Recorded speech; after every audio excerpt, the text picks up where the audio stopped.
Hello everybody, welcome back. Today as well we have got you another video. In this video I'll show you how we can delete a Bitget account, but before that please do make sure to like our video, subscribe our channel, and yes, without any further delay, let's get started. So for that, simply go ahead, open up your Bitget app on your phone. Now right from your here, simply wait for a while. Once it has been opened, tap on this menu icon on top left corner.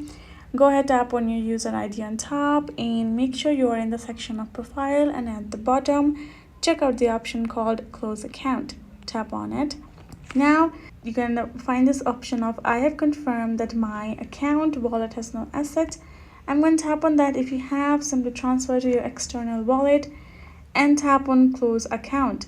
Now you can see before choosing your account, you're gonna simply choose the account or which one you would like. Now if you have, simply close or sell your positions. It has been, if you have remaining anything, go ahead, tap on them and complete it. Otherwise, tap on close account. Now you want to find this kind of interface, tap on I understand, tap on next. You're going to simply enter your password for you to confirm it, tap on submit, and you will be able to delete aka close account. So that is how you can do it. Hope this video was helpful to y'all. Thank you so much for watching, and yes, I'll see you guys in our next video.